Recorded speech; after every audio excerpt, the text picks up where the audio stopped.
If you're interested in the story behind the business headlines, check out Big Technology Podcast, my weekly show that features in-depth interviews with CEOs, researchers, and reformers in business and technology. Hi, I'm Alex Kantrowitz. I'm a longtime journalist, CNBC contributor, and the host of the show. I empty my Rolodex every Wednesday to bring you awesome episodes, so go check out Big Technology Podcast. It's available on all podcast apps. Would love to have you as a listener.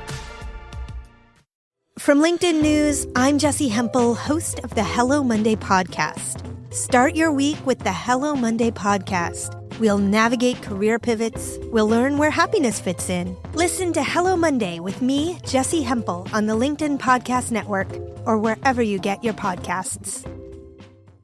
Hello, my friends, and welcome to our practice session. In our practice sessions, we invite our featured guests to show off their negotiation and conflict resolution skills in a realistic scenario.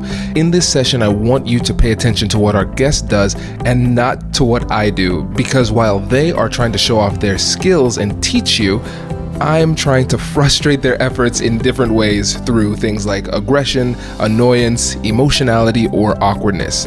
And then after the practice session, we debrief and talk about what worked, what didn't work, and what you can use in your next difficult conversation. All right, everybody, and welcome to our sparring session. Nancy is back for the sparring session. We were ready to go. So let me set the stage. This one's going to be a bit different because you are going to get 2 sparring sessions for the price of 1, just like those classic infomercials.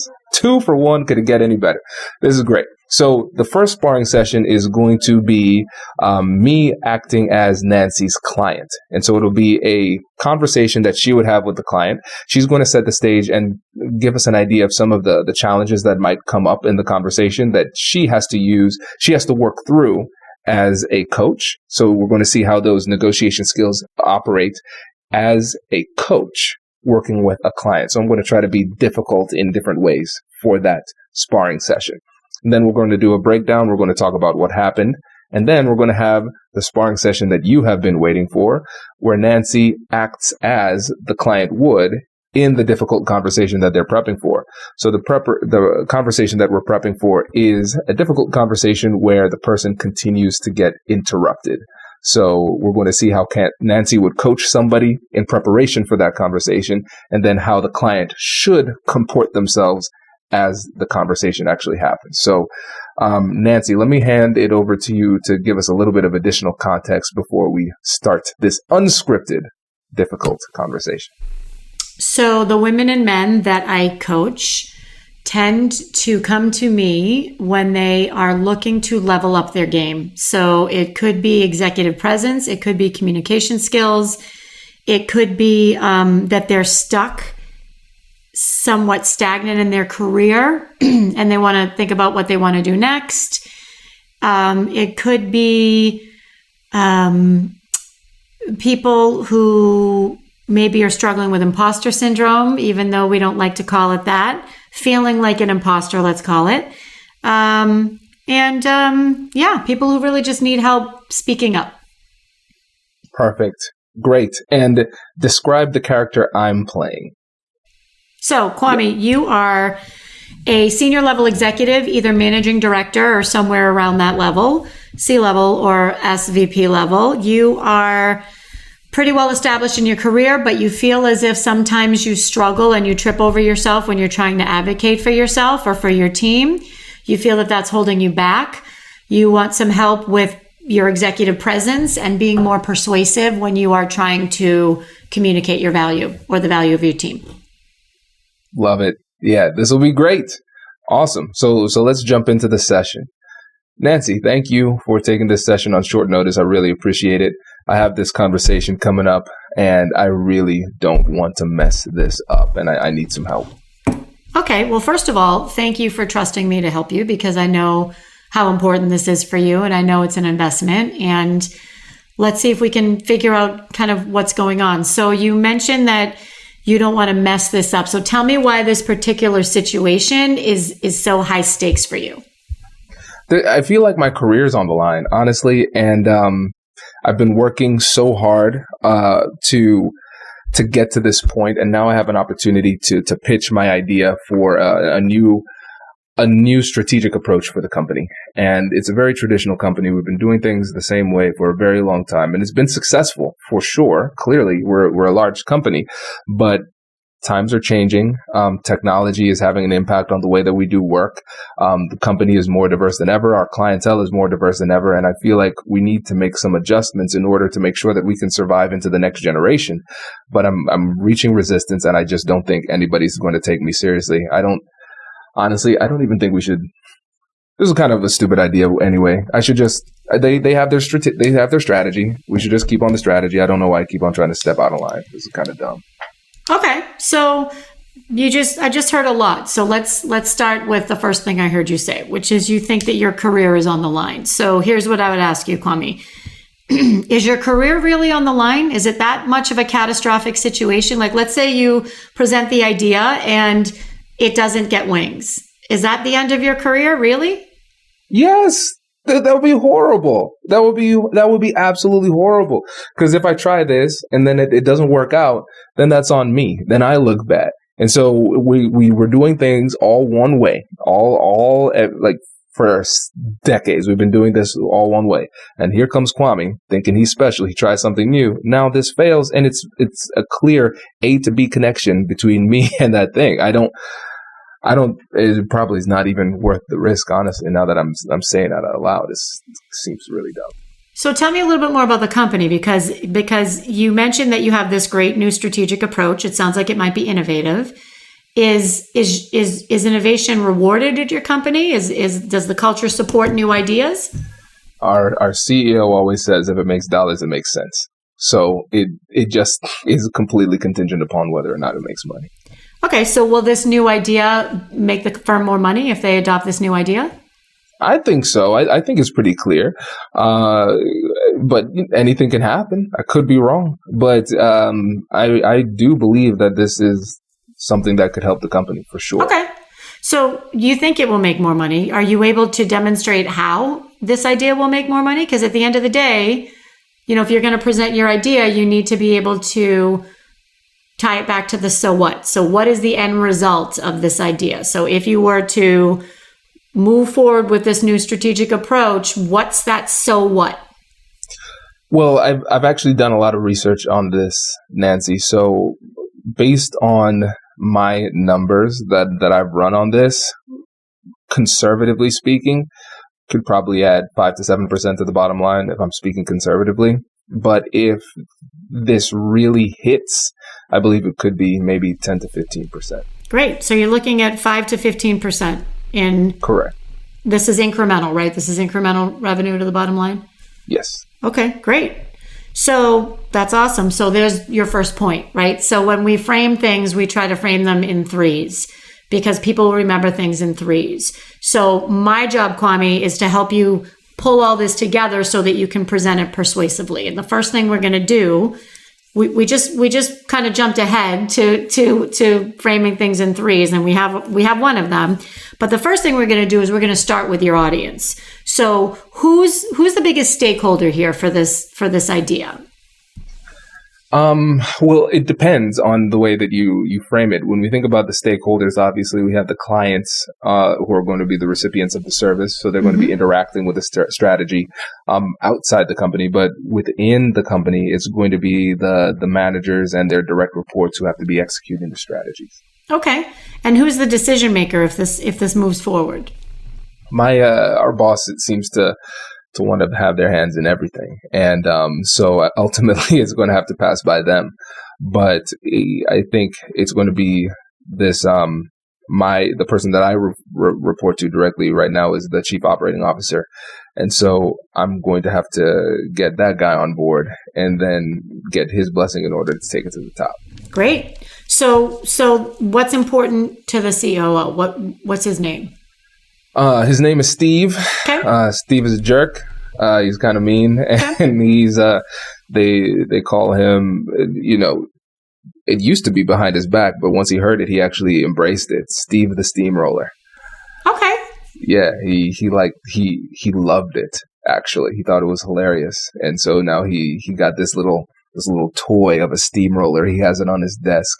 And so we go to the meetings, and he has that right there. And so it's almost like a reminder for everybody of who he is and who he enjoys being.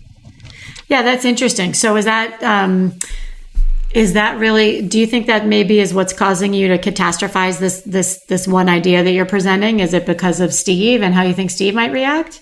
Yes. Yeah. I mean, people consider it a badge of honor when you don't cry in front of him. You try to cry later. Yeah. It's pretty rough, and he does not care. He's pretty well insulated in the company. And so the decorum that most other people need to have, he doesn't have. It's almost like a tenured professor. You have to try hard to get out of the company when you have his level of seniority. Would you say he's a good business person? Like if the idea has merit, would he entertain the idea? I mean, if it's a good idea and you can present it persuasively. If it's a good idea, he'll take it for his own. Yeah. and put it forward. So that's another thing we have to consider too. But I think, again, if there's a clear path to victory and it can be at least framed as a win for him, I think it's good. But he's I don't know. I'm not a psychologist here, but it seems like he might have a fragile ego where if he's threatened by the success of others. And so I think that's something that we have to work through.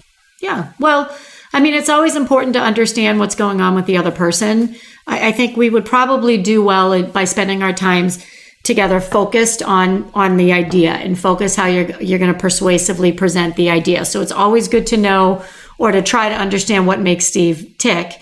Steve's a COO, so I would imagine one of his number one priorities, to your point, is increasing the bottom line, right? So this idea, one of the things this idea is going to do is increase the bottom line. That's going to be important to Steve. That's going to get his attention. What else is important to Steve that you can tie back to this idea? Is it process efficiencies? Is it more clients? So like what's another benefit of this idea? What's another outcome that will come up from this idea? Yeah, so you're right. The bottom line's big. Efficiency is big too. He's very process and systems oriented. And so we have to be able to explain how this is going to work. Mm-hmm. So that's very important. He's very detailed in that regard. Does your company invest in professional development training? If you believe that your team would benefit from a negotiation workshop, all you need to do is go to our website, fill out the workshop request form, and then we'll set up a time to chat. These workshops are completely customizable, and we've done them all around the country. Negotiation and conflict resolution skills are beneficial across all professions, but they're especially useful in procurement, purchasing, sales, sourcing, and contract management. Our calendar is filling up quickly, and we even have some workshops scheduled for next year. If you think you might want one, I'd suggest reaching out soon so you don't miss out. Check out the link in the description to learn more. And now, back to the show.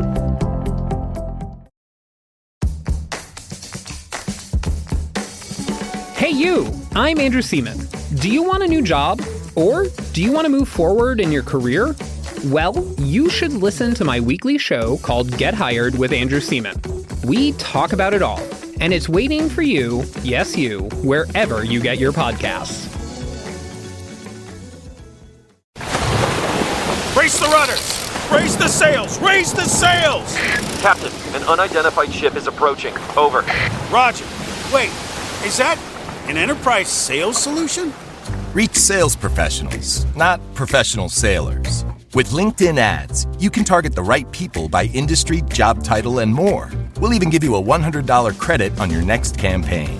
Get started today at linkedin.com/marketer. Terms and conditions apply. Is there a process improvement as part of this plan? Is there something that will maybe save time for the company or save resources for the company as part of the process efficiency? I haven't thought about that. I think that's something I need to address for sure. Yeah. Okay. Yeah.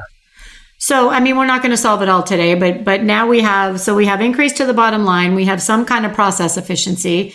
Again, it could be saving hours. It could be saving resources, whatever the case may be. And then the last thing that any COO is going to care about, it doesn't matter if he's Steve the Steamroller, is clients, right? Because without ringing the cash register, nobody has a job. So what's the impact to either either attracting new clients or retaining or increasing the client value of existing clients? Is there some kind of client relationship here or some kind of connection to clients? Yeah. And to me, one of the key elements of the strategy is scale. Because again, it helps us to leverage the power of technology to serve more people without necessarily adding much more people power on our side too. Mm-hmm. And so, yeah, it'll allow us to increase our client base without having to increase the amount of team members to service this new client base. So if you had to guess, what would you say? Like, how much do you think you could expand your reach with the clients? Yeah, it's hard to say. I need to look deeper into the data to see exactly what it looks like. Mm-hmm. But if I recall correctly, I don't have my notes.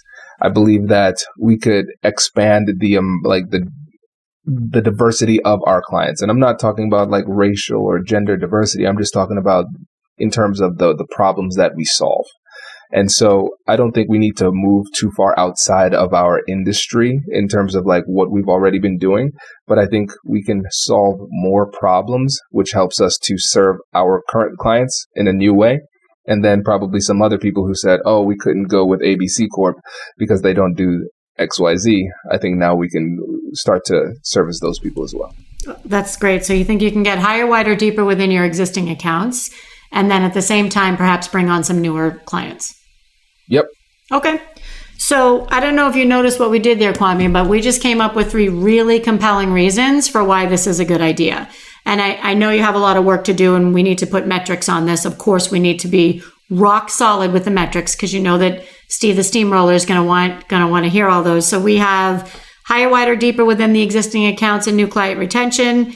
That's number 1. Number 2, this idea is going to result in process efficiencies or elimination of redundancies or whatever that looks like. And then number 3, and most important that we would probably say, is that there's the potential to increase the bottom line from 5 to 7%, and if it gets wings up to 15%. So do you see, Kwame, how if you frame it in those 3 particular points that you will at least get Steve's attention and get him to consider it? Yes, I do. And I will say this was a successful part 1 of the sparring session. Well done. Well done. This is great. So I took some notes. Let me run through what I saw, and I'd like you to expand on that. So first, I wanted to start off by throwing a lot of spaghetti at the wall. I wanted to try to confuse you with a lot of things. I'm like, what's my problem? Everything's my problem, Nancy. Figure that one out.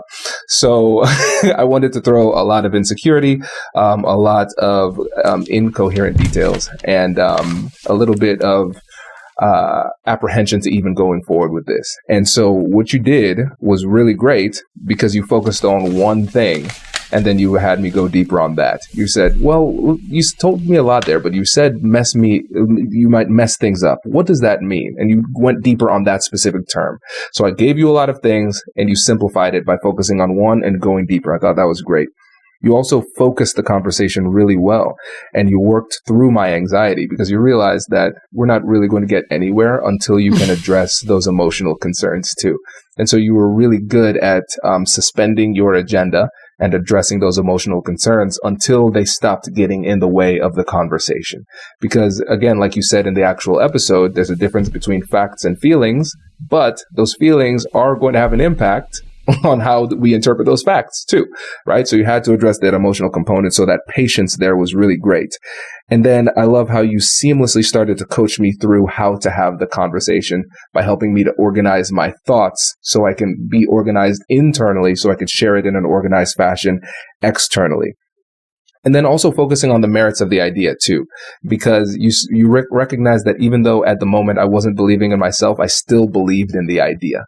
And so by focusing on the value of the idea, it reanimated me and I was re-engaged and I started to, again, get back into the conversation.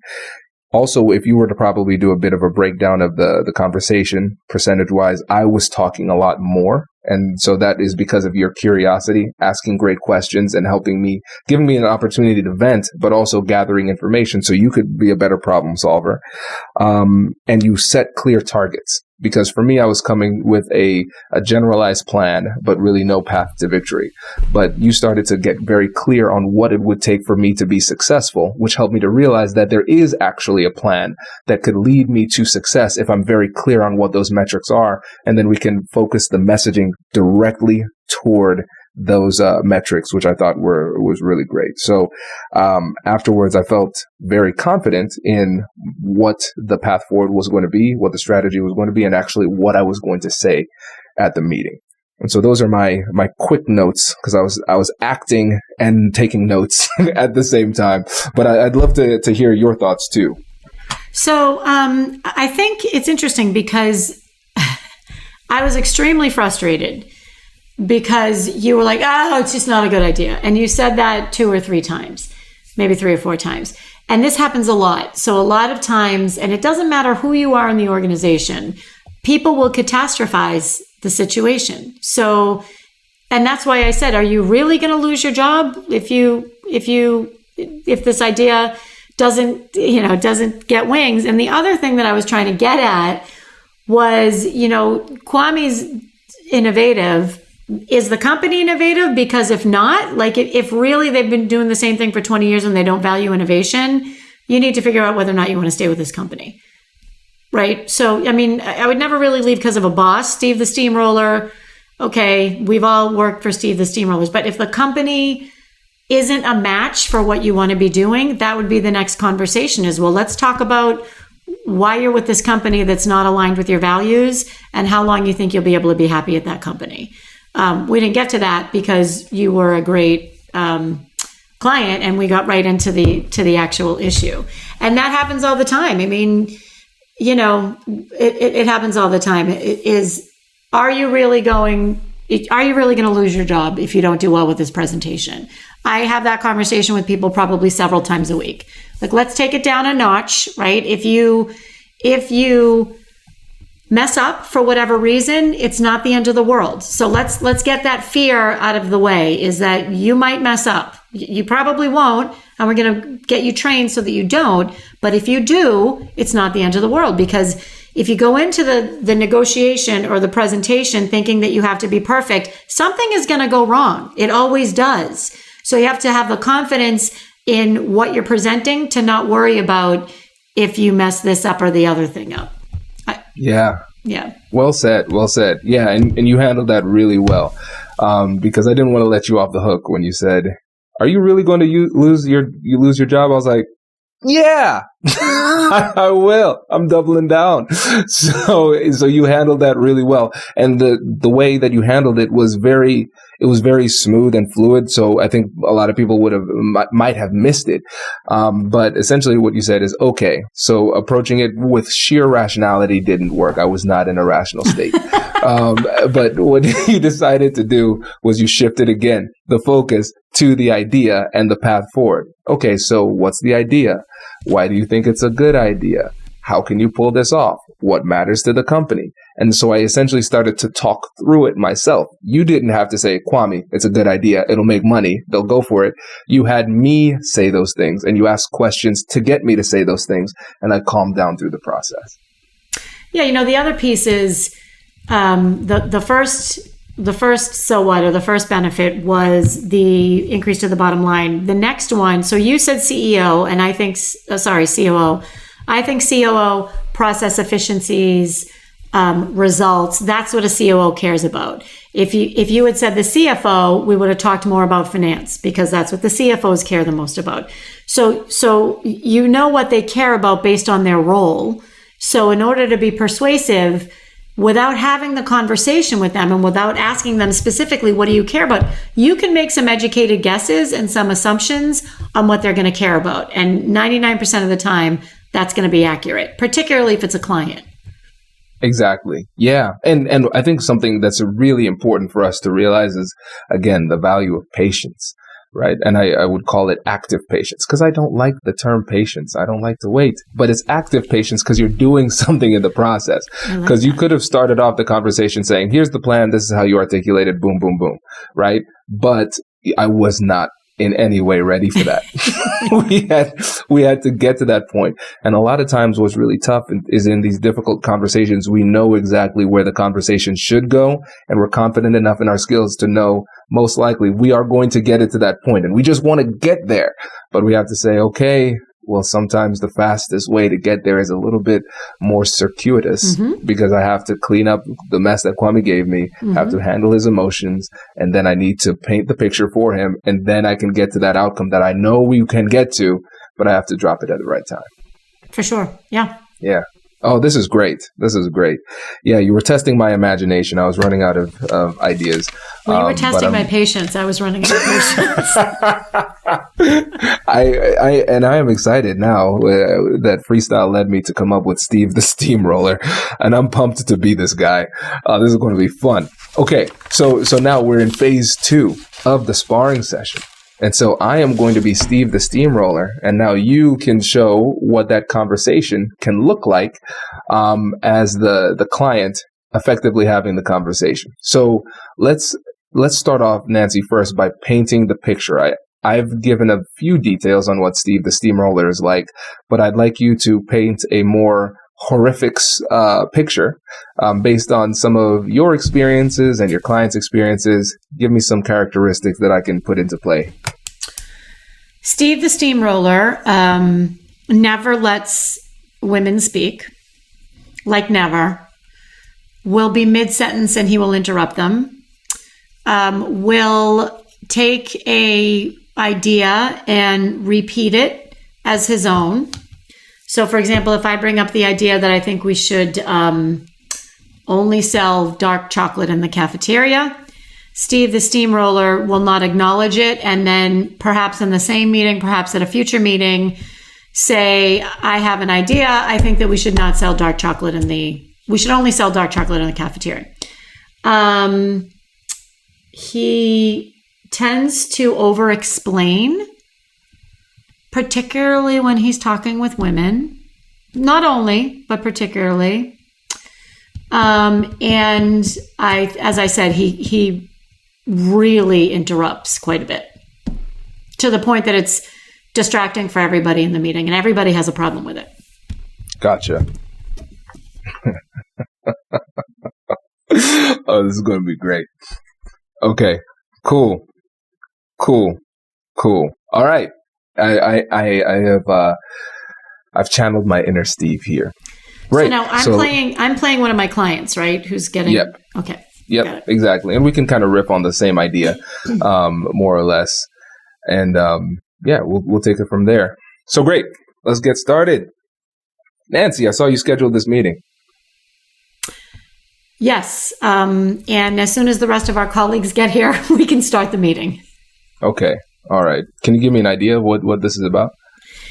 The meeting is about an idea I have that I think would be awesome for the company. I think it'll save us money, get us new clients, and increase the bottom line. That's nice. I think most ideas sound really nice at the beginning. Everybody has ideas. I remember when I was young like you, I used to have a lot of ideas, and not many of them were taken, and most of them shouldn't have been. So yeah, I think it's good that you have those ideas. Just, keep them coming. Let's talk through it and see what we can do. So how are you going to make us money, Nancy? Tell me that.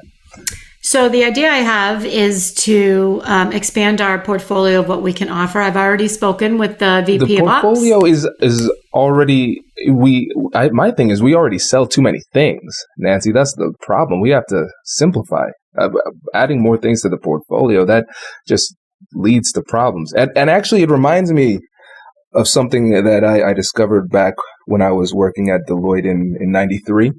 I was just middle of my career-ish, and I had this idea to expand the portfolio, and I had an opportunity to pitch that to my leader, and he shot me down.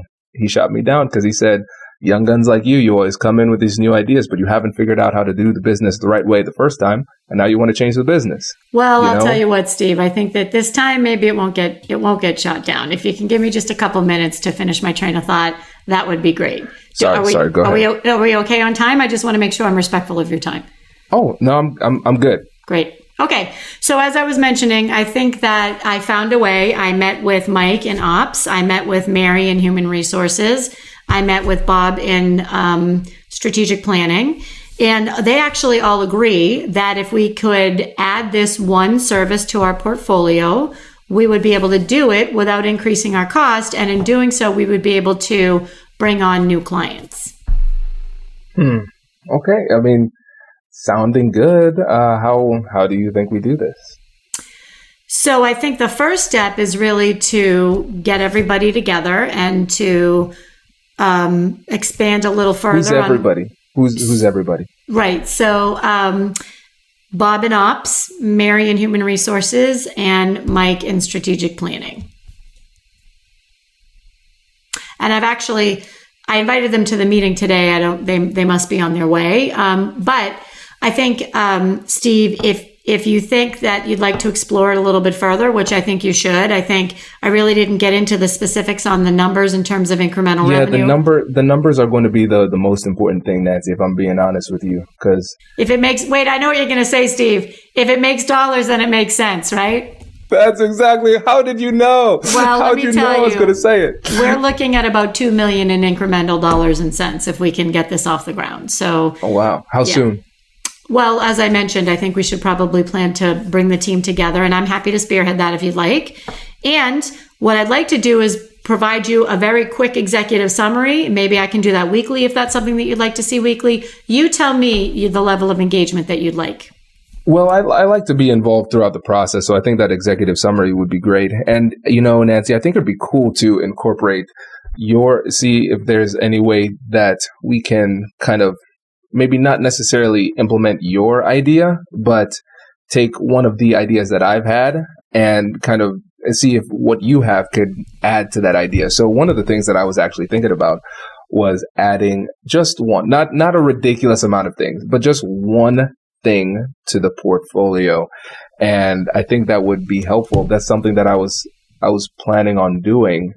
And I was wondering maybe if you could get with Bob and the other folks from, strategic planning and HR and talk about how we could incorporate one thing to the portfolio, just something else to add maybe 1 or 2 million to the bottom line. I think that would be great, because if it sounds like you've been kind of talking about that already, but I had this idea before. And so if you all could run with that, I think that would be cool.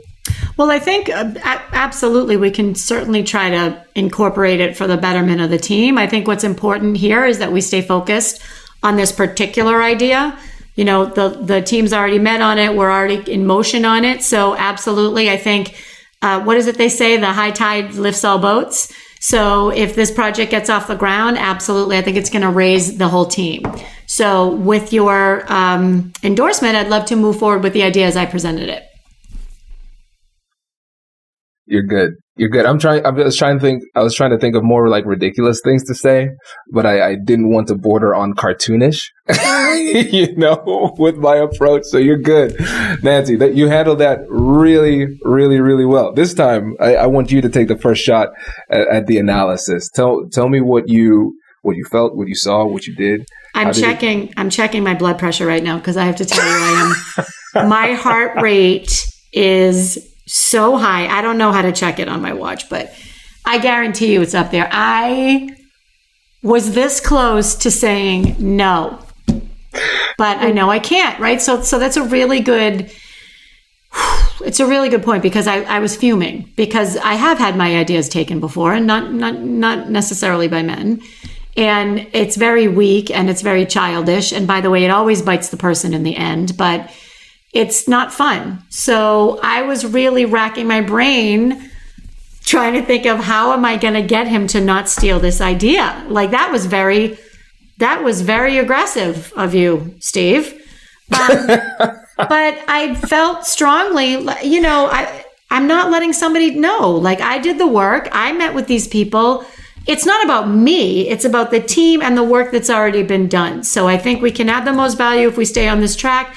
Absolutely. What I was trying to say is, of course, Steve, we're gonna make sure you look good. That's what I was trying to say. But I'm not turning this whole idea over. No. I'm still mad. You did a great job. Just so you know. You did a Listen, you handled yourself exceptionally well, because I said, okay, interrupt, steal ideas, over-explain. I was like, I got that. I can do that.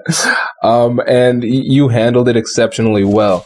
And so let's break down the things, because I interrupted you several times. Mm-hmm. Let's talk about the impact that had on you, how you felt, and then what your strategy was for that. Yeah. So I felt myself getting irritated and getting annoyed. And I knew, like, it's almost a little game I play with myself. So, because it happens all the time. It's almost like, okay, do your interrupting. That's fine. And I know I'm going to get to my point. And I know that I'm going to get what I need from this conversation. So you can interrupt me as many times as you want, as long as I can continue to make my point. So my job there is to understand it's going to happen, not get emotional about it, because had I said, excuse me, Steve, if you just let me finish my sentence, which is what I wanted to say, that would have shut Steve down, and that would have been adversarial, and I wouldn't have gotten my point across. But instead, I was kind of placating and okay, but I wasn't getting steamrolled. I was at every time saying, yes, I understand, back to my point. So I really had to check myself to not get emotional. And this was a role play. Like, imagine when the stakes are really high, it's emotional. So, you just have to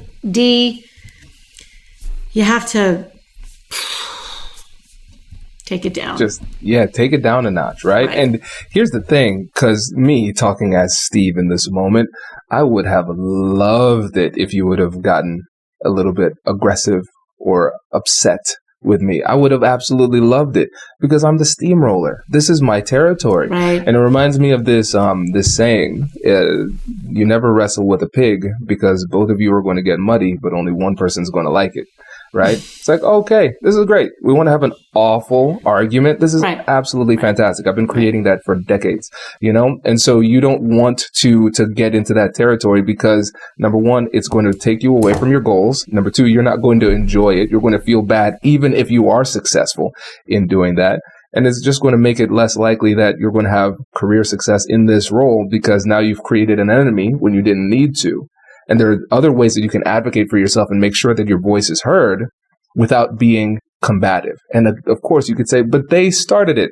That, again, it's a difference between fault and responsibility. It might be their fault, but it's still your responsibility to comport yourself in a way that puts you in the best position to succeed in the conversation. Right. It doesn't matter, right? You can be happy or you can be right? I'm sure you've heard that expression before, particularly in a marriage, but you can be, so I can either be right and tell Steve what I really think, or I can get my point across that's going to catapult my career. It's going to put me on the map, and I'm probably going to end up soaring over Steve. And that has happened to me in my career. I had bosses that took my ideas and they ended up coming back to me looking for jobs down the road. That's the cream rises to the crop and to the top. And that really, I think people need to remember that. Yeah. And let's talk about stealing the idea, because you said it was quite aggressive. And I felt slimy even doing that one. I've done a lot of horrible things in these in these sparring sessions, but I think that was one of the grossest, after chastising you for the idea and then hearing how good the idea was, and then saying, actually, even though before I said, don't add to the portfolio, I'm going to say, you know what, I've been thinking about adding to the portfolio. So let's just take my idea, you color it, right? And so in that moment, I would be interested to hear your level of emotionality at that moment, because I know I was already testing you. I'm assuming the temperature went up a little bit, and talk us through how you were strategizing that response in that moment. So first was the realization that, okay, he's trying to take my idea. And I had to calm down a little bit and just reassure myself that, okay, well, that's not going to happen. So that's off the table, right? The outcome of this conversation is not going to be, hey, Steve, sure, take my idea and take all the credit. That's just not going to happen. And then I wanted to clarify and get him to say it a couple other ways to make sure I understood correctly, because perhaps I misunderstood. Maybe he wasn't really saying that. And then the last piece was to firmly but politely say, I understand what you're saying. I think the direction to go is this direction. This was me saying, this is what I'm willing to do, Steve. Take it or leave it. In a nicer way, hopefully. But I understand what you're saying. I think the best path forward would be to do this. If I have your endorsement, let's move forward. Because that's not going to happen. Yeah. Oh, this is good, because it's cool for me being on the receiving end too. Because you noticed at the end there was a little bit of hesitation, because for me, what I was trying to do is I was trying to find an opening. I was trying to find an opening to still steal your idea is what was happening. But you addressed it and summarized what I said so thoroughly. And then you closed the book on that so conclusively that even Steve the Steamroller could not find a justification to get back in there. And again, I think one thing that people don't realize is that, again, I don't want to think about it in terms of blaming the victim, but we have to realize that our behavior sometimes invites some of the bad behavior. And here's what I mean. So for me, as a negotiator, I'm trained to look for weaknesses and vulnerabilities. Of course, we've talked, like the way that I do this podcast, not the sparring sessions, but the actual podcast. That's the way I negotiate. But I'm listening to hear what the person just said and how they said it. They didn't say it with a lot of confidence. And so even though they put up a wall, I think that I can still push them. I heard some vulnerability there. So I'm going to respectfully push, right? And so a lot of times, if you're not as conclusive with the way that you're closing the door, what the person hears is, there's still a chance. And so with the way that you closed the door on that so thoroughly, I couldn't find a way in, and I didn't even bother trying. Yeah, I think a lot of people might have said in that situation, if they were me, oh, I don't know if that's such a good idea. Or, no, I mean, not really. Or, you have to be firm. And you can be firm and kind at the same time. You don't have to. I don't think I sounded too strident. I think I was, and I said it with a smile on my face. Oh, I have it now. I don't. I think this is really the best path for us to go. Would you like to go forward? Yes or no? Do you want to go forward on this path? Because we're not going forward on that path.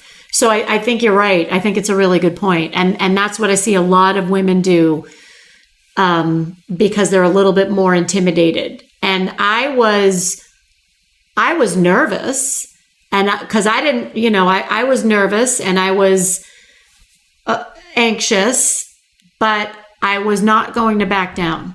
I was not. So I knew that. And I think that's the difference, is I knew that. Yes. Okay. And Nancy, this is a really big point too, because one of the things you mentioned earlier was, okay, I see what he's trying to do.